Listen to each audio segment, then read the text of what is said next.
The long shadows cast from the setting sun filled the valley floor, and little spots of flickering orange and yellow were just beginning to dot the landscape as campfires were lit and stoked in rapid succession. By nightfall, these little circles of glowing lights will be all that can be seen in the darkness, for as far as the eye can see. And on top of the mesa overlooking the valley below, the king of Moab paces back and forth. Along this eastern ridge of the mesa, he has been wearing a path over the last couple of months as he has been monitoring their movements, estimating the number of fighting men. Now, he had a formidable army of his own standing at the ready, but morale had plummeted ever since hearing the reports of their neighboring nations to the north and the south. This nomad nation of people that had come up out of Egypt called Israel, they seemed to be this unstoppable force. Although they had requested safe passage from King Sihon of the Amorites, well, he chose to attack Israel, being confident in the size and his superior firepower. However, to do so, he probably made the mistake of leaving his heavily fortified cities, and he went to attack them out in the desert, which was like Israel's home turf. And the Amorite army was quickly and surprisingly defeated. And Israel moved in to occupy all of those major cities in the region. And as they moved just a little further north, King Og of Bashan decided to make a preemptive strike, hoping that the element of surprise would prevent them from advancing any further. He tried to catch them off guard, but the king and his army were also defeated, and Israel's footprint grew even larger in the area. And now, as King Balak of Moab stood atop the edge of this mesa, well, he had watched the slow migration of Israelites come out of the cities and flood into these plains of Moab. The building up of nearly 2 million people on his eastern border. And in Numbers chapter 22, verse 4, he's recorded as then turning to his advisors and saying, "This mob will devour everything in sight, like an ox devours grass in the field." He knew that for his army to have any kind of a fighting chance, that he would have to find some kind of secret weapon, that he would have to find some way of leveling the playing field. And so he sent messengers to a man named Balaam, who was a well-known oracle, who was said to be able to communicate, to even manipulate the gods to work in his favor. And in Numbers chapter 22, verse 5, the king's message to Balaam read, "Look, a vast horde of people has arrived from Egypt, and they cover the face of the earth and are threatening me. Please come and curse these people. Do it for me, because they are too powerful for me. Then perhaps I will be able to conquer them and drive them away from the land. I know that blessings fall on any people you bless, and curses fall on people you curse." Now, Balaam is an interesting character that we get in the Bible. There are historical records of him outside of even biblical sources that confirm that he was a well-known and very revered person, someone who seemed to have this special connection to the spiritual world. He would have been considered a prophet at the time because he was able to hear from and, of course, understand the will of the gods. And he also would have been known as a seer, or someone who was able to see into and predict the future. He was also what we would probably view as a sorcerer, because he was said to have power from the gods that he was able to wield to affect his desired outcome. And in order to do so, well, Balaam mainly practiced what was called animal divination, which was the practice of sacrificing an animal and determining the will of the gods, or predicting the future based on the innards, based on the shape and the little markings maybe on the internal organs of the animal. As you can imagine, it took a lot of guts to practice such fortune telling. Oh man, I'm glad you guys can appreciate a good pun. Now, of course, that is going to sound completely bizarre to us, but it was a very popular practice in the ancient Near East at the time, because you see, their religions, they believed that there was a plethora of gods who would all come together to work together to create people and creation, all by forming it out of clay. And when they did, well, it was presumed that the gods had concealed hidden messages within nature, especially in animals, in order to reveal future events.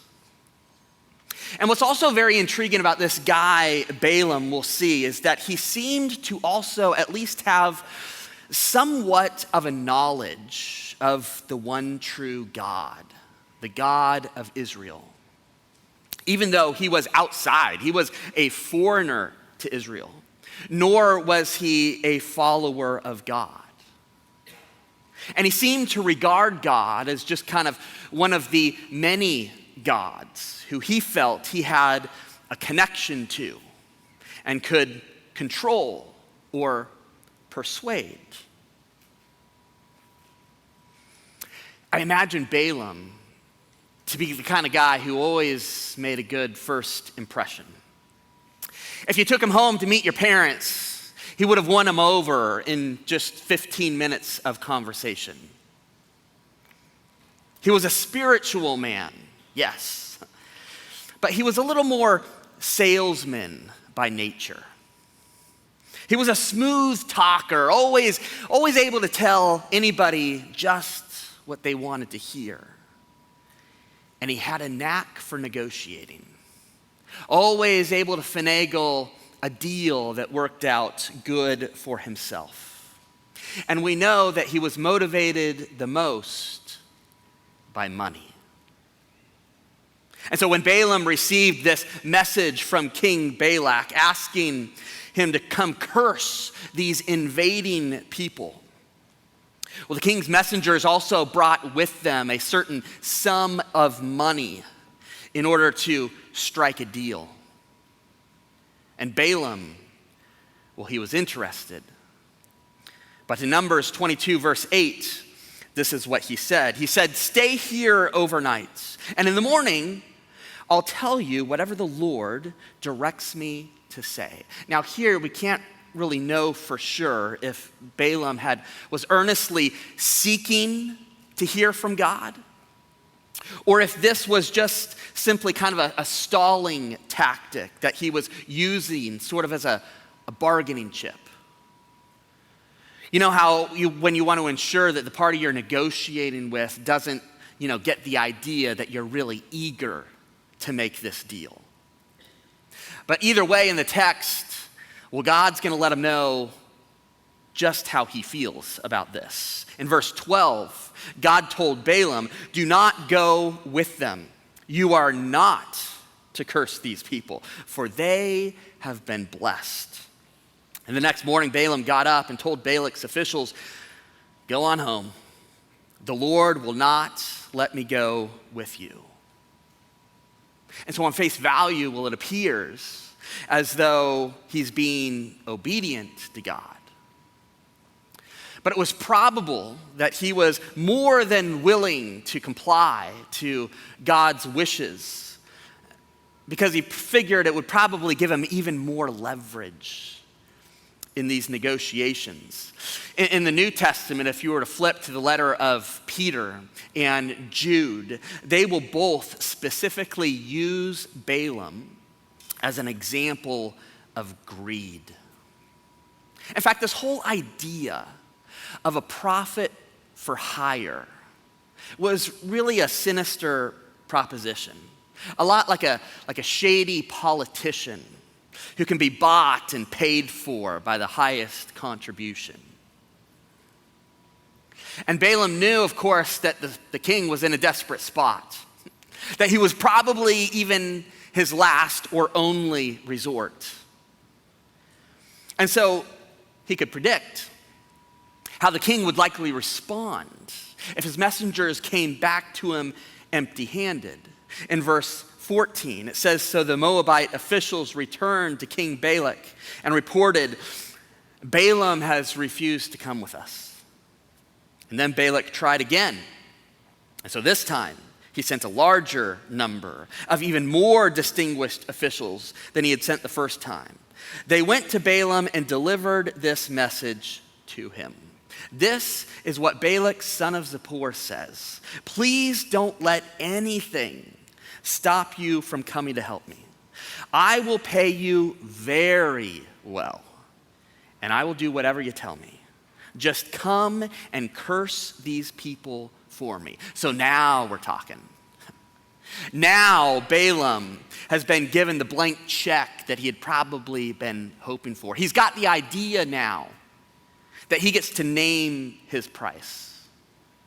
And so verse 18, Balaam responded to Balak's messengers, "Well, even if Balak were to give me his palace filled with silver and gold," probably a nod to what he will in fact be asking for. He said, "I'd be powerless to do anything against the will of the Lord my God." But he says, "Why don't you stay here one more night?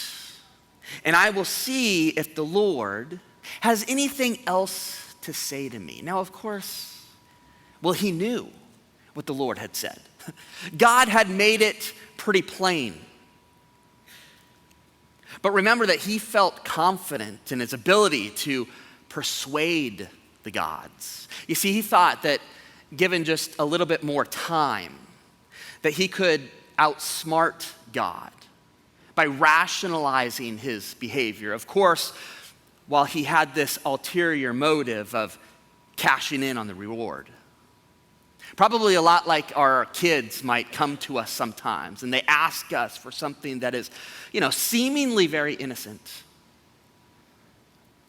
But being the wise and astute parents we are, well, we smell an ulterior motive here. And sometimes with them, we might call it out. Other times, we might sort of, go along to kind of fish it out. And here, well, God is going to play along. And so in verse 20, it says, "That night God came to Balaam and he told him, 'Since these men have come to you, get up and go with them. But do only what I tell you to do.' And so the next morning, Balaam got up, saddled his donkey, and started off with the Moabite officials. But God was angry that Balaam was going, and so he sent the angel of the Lord to stand in the road to block his way." Now, those might seem like some mixed signals there. But God was angry because despite what Balaam had said, or maybe the way that it appeared, well, God knew that he was really only interested in following his own will. not God's. God had allowed him to go, but really only because he already knew that Balaam had set in his heart to go. Balaam was selfishly after the money and the accolades, and God knew it. And so God, maybe like a bit of a good parent at times, well, he's going to decide to take this opportunity to teach Balaam a very valuable life lesson. And it's a lesson, or you can call it a warning, that gets played on repeat throughout the Bible. It's this, if you're taking notes this morning, that we can't fool God. In Galatians 6:7, it says, if you think you can fool God, you're only fooling yourselves. You will harvest what you plant.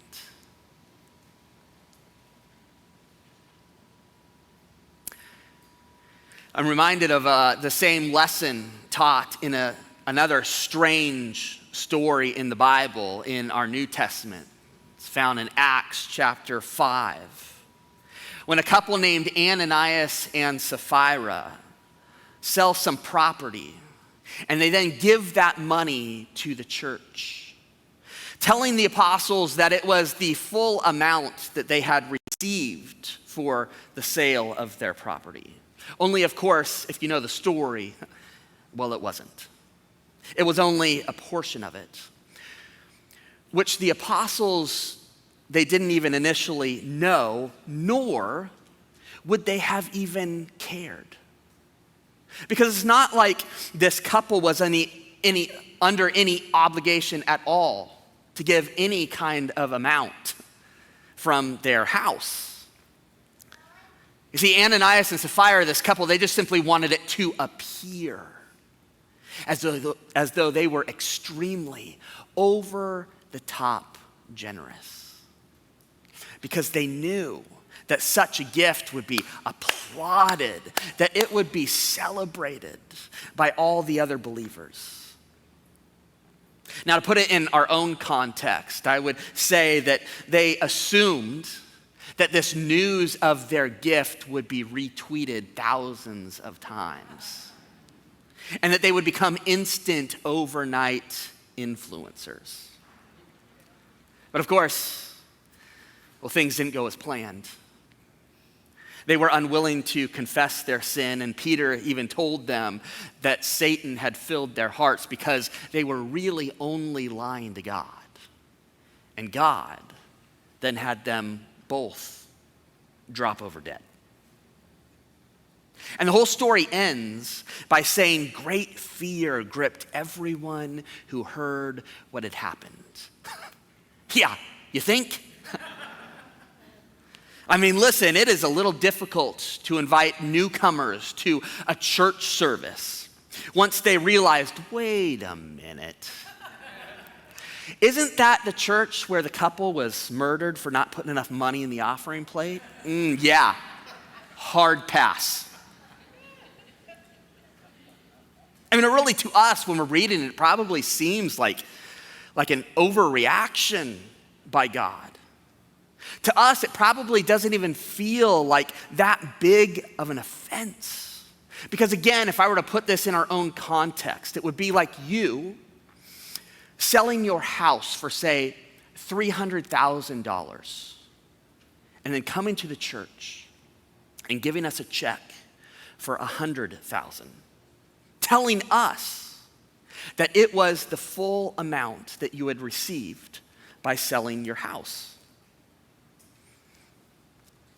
Now, we, of course, would probably know that you're lying, because you can now hardly buy, anything, a cardboard box for $100,000 here in Southern Oregon.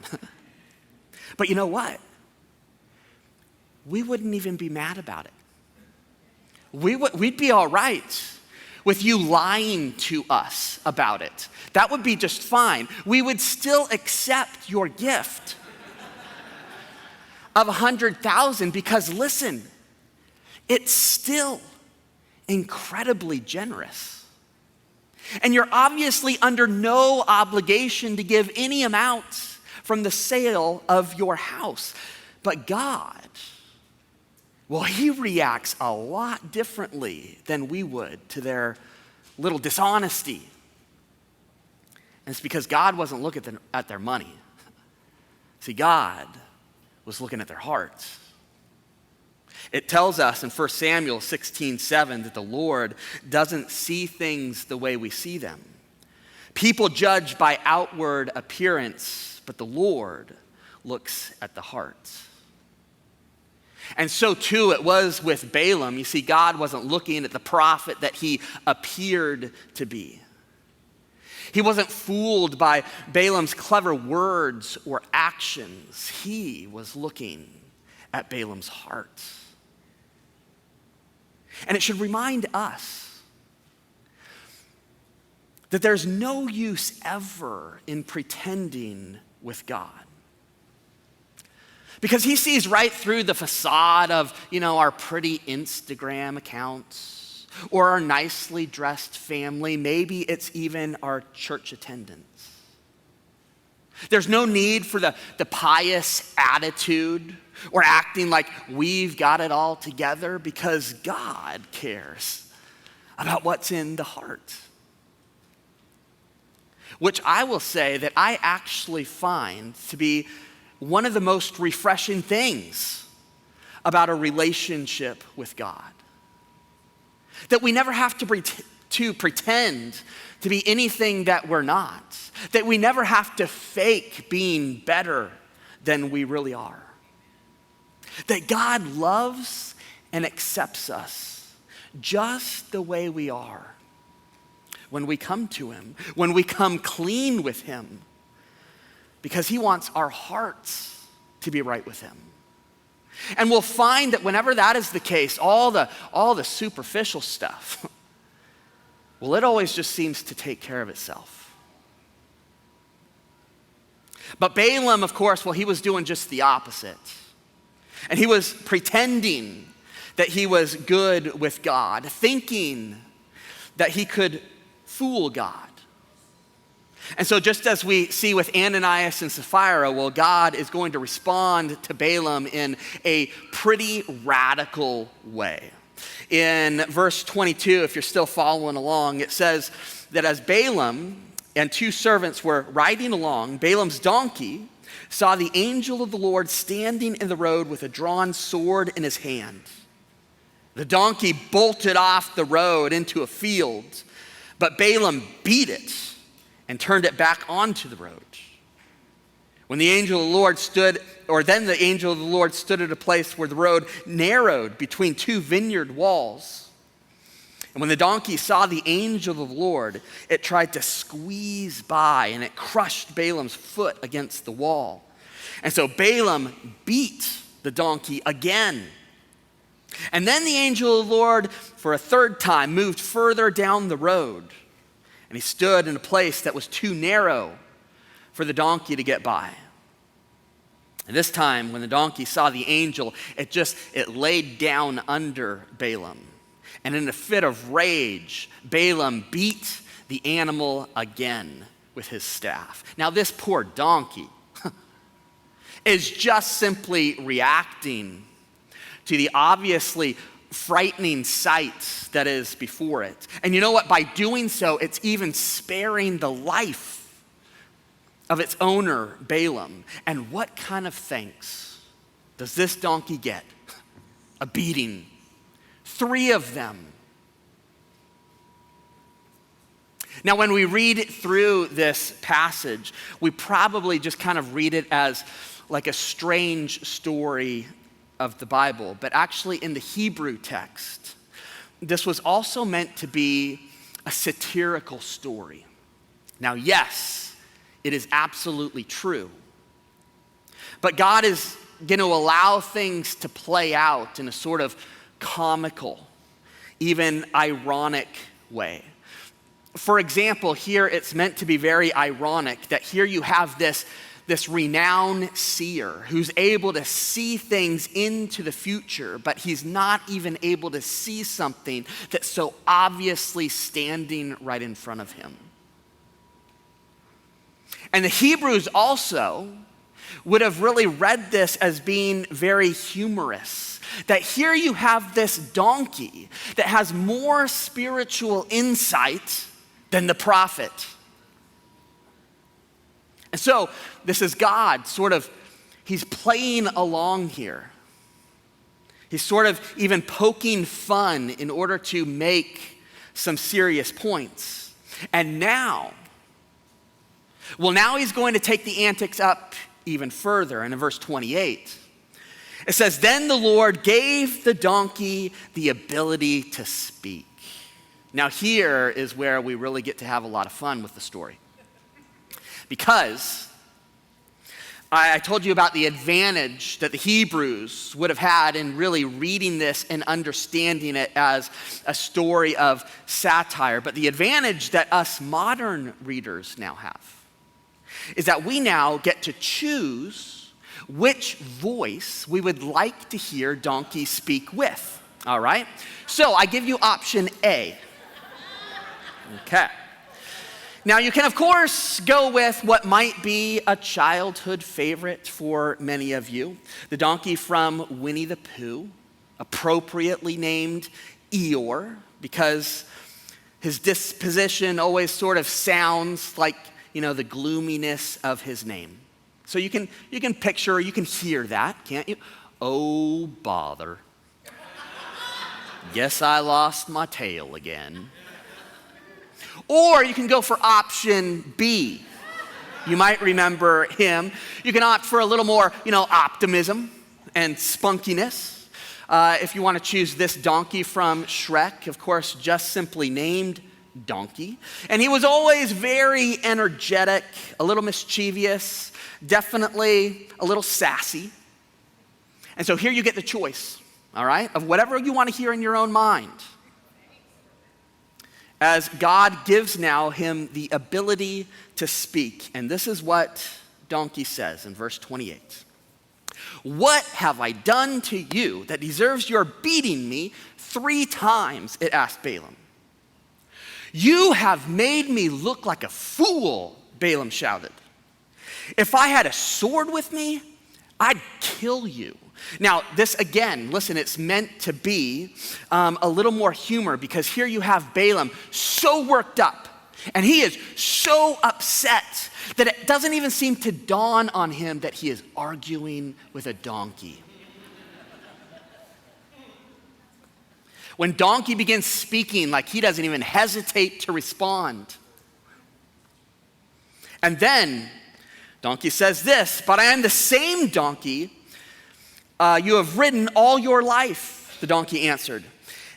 "Have I ever done anything like this before?"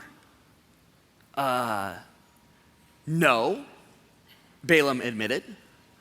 Oh, no. Now the donkey is even making some valid points. And listen, if there is anything worse than arguing with a donkey, it is losing an argument to a donkey.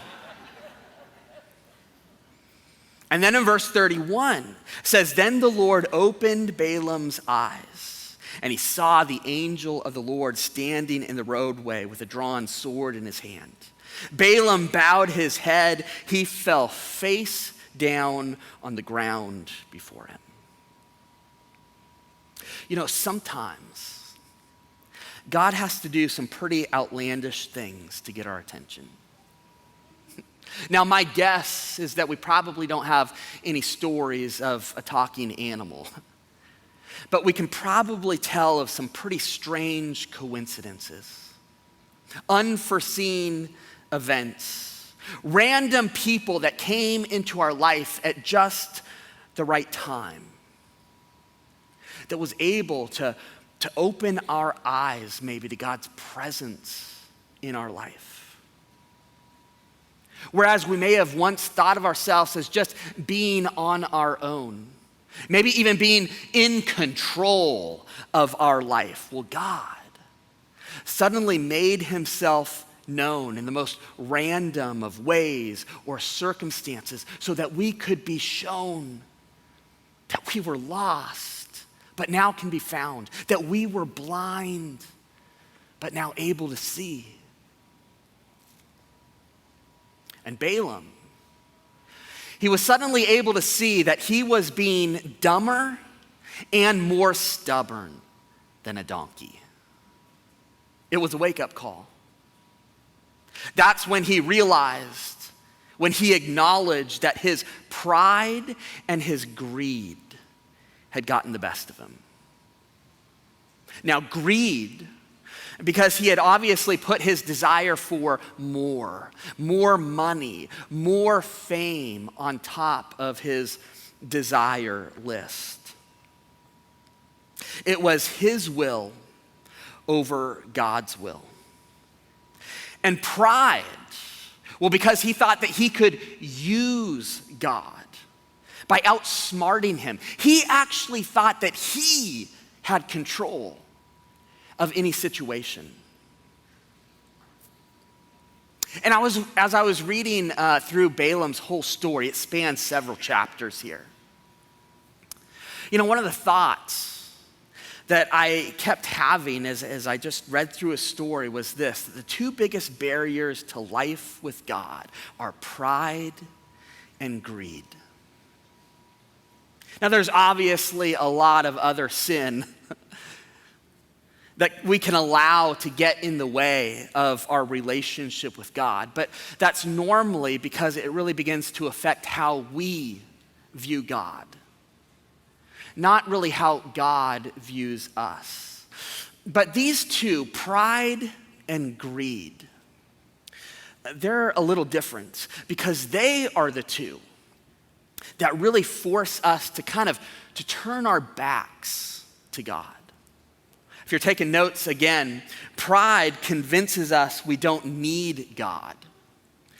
Greed convinces us we need more than just God. And whenever we find pride in our lives, man, we need to wrestle that down.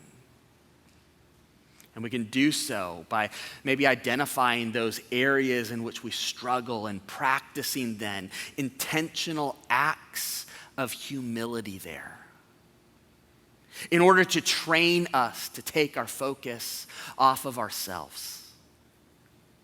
And where we find greed, we need to strip that out. And we can do so by practicing, again, these intentional acts, this time of generosity in those areas we may be weak, in order to train ourselves to take our attention off of our things. See, Balaam, he may have known all about God. And he may have been even a spiritual man, you might say. But his pride and his greed had kept him from really being close with God. It's why he had never been able or willing to submit to God. To say, Lord, I want to follow you with my whole life, rather than, God, I expect you to follow me.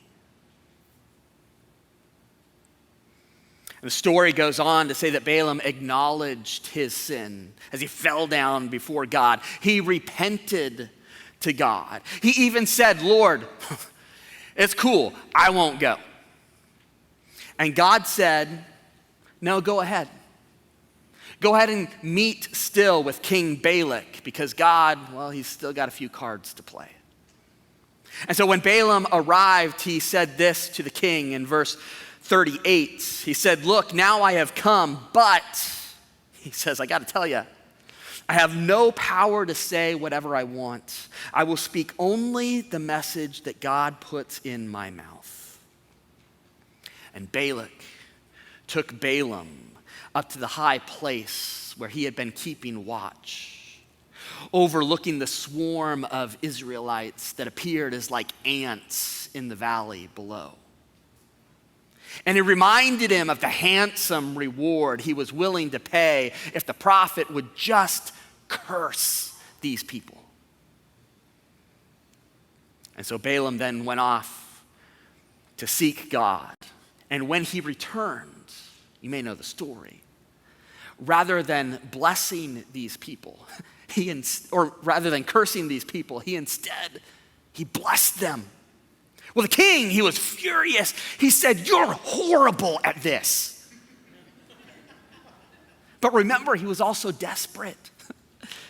And so he was willing to give the prophet 2 more chances and 2 more times. Balaam came back, and the only thing that he could do was bless God's people. If you read on, you continue through Balaam's story. And tragically, his story doesn't end here. Because he will later turn back to his pride and his greed. He will help Balak once again try to defeat Israel. But he will change tactics. Because what he's learned through this experience is that God would never turn his back on his people. And so he knew that the only hope for cursing these people would be instead to try to get the people to turn their back on God. And I think that ought to be a sobering thought for us. That the only thing that can keep us from God is really ourselves. In fact, it's one of the blessings, I think, that we find in this story. It's that God will never turn his back on us. In Hebrews 13:5, God had said, "I will never fail you, I will never abandon you." In Romans 8:39, it says, Nothing will ever be able to separate us from the love of God. Hey, listen, if you are here this morning and you feel as though you have lost your way, know that God has not lost track of you.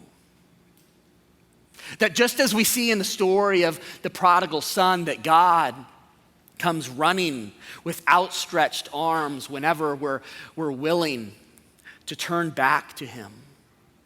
Because his grace is such that he will never allow anything, any sort of sin to ever come between us and a relationship with God. And to ensure so, well, he's already paid the price for our sin. Past, present, and future through the death of his son on a cross. And so now whenever we put our faith in Jesus as our Savior, we're not only saved from our sin, but we're also saved into this new life with God. Now that's the greatest blessing that the world has ever known. But in your notes, I'm going to give you an additional, a bonus blessing. And it's this, that God works on our behalf behind the scenes.